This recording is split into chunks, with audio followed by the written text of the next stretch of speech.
நான் உங்களுக்கு task oriented gift ஒன்று வாங்கி வச்சிருக்கேன். என்னன்னு கண்டுபிடிங்க பார்க்கலாம். ஓப்பன் பண்ணுறதுக்கு முன்னாடி சஞ்சு நீ சொல்லி என்ன இருக்குன்னு உள்ள? என்னது? டாக்டர் கிட்ட சின்னதாக இருக்குமா? இல்லை தேசா நீ சொல்லி என்ன இருக்குங்க? எல்லா டாஸ்க்குக்கும் இதை யூஸ் பண்ணலாம்னு சொல்லிட்டேன். எல்லா டாஸ்க்குக்கும் இதை பயன்படுத்தலாம். கரெக்டாக சொல்லுங்கள். எந்த டாஸ்க்கு வேணாலும் இதை யூஸ் பண்ணலாம். ஆனால் இதை வச்சு டாஸ்க் இல்லை, இதில் டாஸ்க் பண்ணுறதில்ல, இதை வச்சு டாஸ்க் பண்ணலாம்.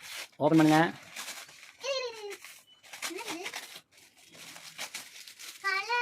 என்னது ஓப்பன் பண்ணு? கலர் என்னது? Correct, sand timer. Sand timer open பண்ணால் என்ன இருக்குங்க? எவ்வளோ மினிட்ஸ்?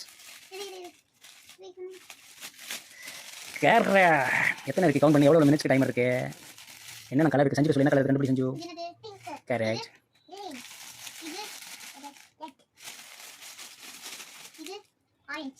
அது ஆரஞ்சு. அதே ரெட். உள்ள மேலே மூடி தான் கலர், உள்ள எடுத்து சொல்லக்கூடாது. மூடி கலர். கரெக்ட். நல்லா பாரு.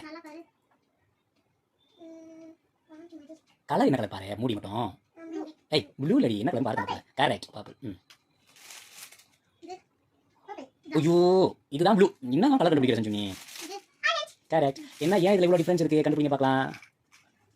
இது வந்து இங்கே பாரு, இது 1 மினிட். இதை நிமித்தி வச்சுட்டு நான் 1 மினிட்க்கு இது எப்படி ரன் ஆகிட்டே இருக்கும். இதை நான் செட் பண்ணிட்டு 1 மினிட் ரன்னிங் எக்ஸசைஸ் பண்ண சொல்லுவேன். இது 2 மினிட்ஸ். 2 மினிட்ஸ்க்கு எக்ஸசைஸ்னா இந்த டைமர் யூஸ் பண்ணலாம். இது 10 மினிட்ஸ். 10 மினிட்ஸ் ஆகும் இது கம்ப்ளீட்டாக இந்த பக்கத்தில் இந்த பக்கம் வரதுக்கு. இது 20 செகண்ட். வெறும் 20 செகண்ட். இங்கே பாரு 1 2 3 4 5 6 7 8 9 10 11 12 13 14 15 16 17 18 19 20. நம்ம வந்து கவுண்ட் பண்ணி அதிகமாக பண்ணிட்டோம் இல்லையா? இது 20 செகண்ட்ஸ். இது என்ன போட்டுக்க? 5 மினிட்ஸ். இது 5 மினிட்ஸ் ரன் ஆகும். அது 4 மினிட்ஸ். இது அது எவ்வளோ? 3 மினிட்ஸ். ஸோ இது 1 மினிட். இங்கே பாரு, இது வச்சுனா 60 செகண்ட்ஸ் இது வரும். ஸோ இந்த 60 செகண்ட்ஸ்க்குள்ள நீ ரன்னிங் பண்ணணும், எக்ஸசைஸ் பண்ணுறது, நமக்கு ரூபிக்ஸ் பண்ணுறது எல்லாமே வச்சு நம்ம விளையாடலாம். ஸோ இந்த டைமருக்காக தான் என்ன பண்ணோம், இது வாங்கியிருக்கிறோம் டாஸ்க்கு விளையாடுறதுக்கு. ஓகேவா? Okay bye.